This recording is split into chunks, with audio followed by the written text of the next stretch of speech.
داخویانی وزیر دربه سویدی که لأنقره بانگ لترکیه کربو هزین خواه ین سربازی جه سوریه روژ آوای کردستانی بکشینه روژ آوا سیاستا نافخواه ترکیه ده جه گرد. اف بانگا کج علی حکومتا ترکیه و راسی نرازبونه ها جه پیجی دوی مجارده پیشگیری دا حکومتا آک پارتی و دبیجه نه ارک سویدیه که بانگا که وها لترکیه بکه لعالیدن هدفه پیشگیری ده بانگا سویده و دبیجه لسوریه جبو چارەسەریya سیاسی بلز ببه دوی ترکیه هزین خواه بکشینه.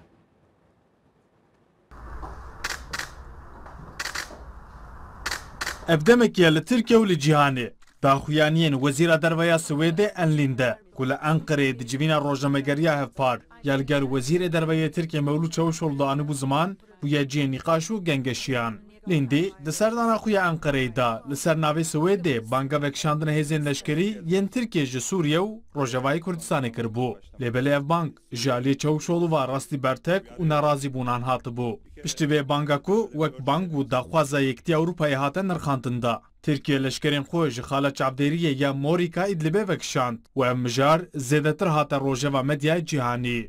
بردف کی جهپی فایک استراک لسر پرسا کردستان بیسچاره بانگا وکشاندن جبو ترکیه نرخاند و برتک نشانی سویده دا و گوت و ترکیه لسوریه لگوری برجواندین خو biryarın خو بخو bede. Türkiye'nin Suriye'de ne yapmasına karar verecek olan İsveç değildir. Swêd nikare li ser navê Tirkiye biryaran bide. Yê ku karib evê biryarê bide Tirkiye bixuye.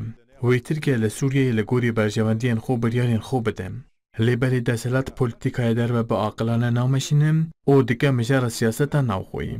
Di encamê de jî li herêmê welatekî jî bo Tirkiyeyê dost nemaye.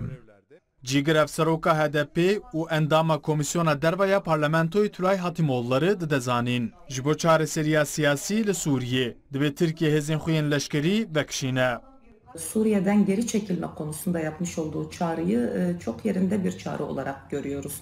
Em banga vezîra derveya Swêdê di cih da dibînin. Ji xwe em ji destpêka Sûriyeyê vetînin ziman ku divê Tirkiye bi hêza xwe ya leşkerî daxil nebe. Tirkiye ji bo ku Kurdên Rojava negihe jin mafên xwe hewlên cidî dane. Li gorî Sûriyeyê heta pirsa Idlibê neyê çareserkirin, çareseriya Sûriyeyê zehmet e. Ji loma jî vekişandina Tirkiyeyê ji Sûriyeyê vê proseya siyasî bileztir dike.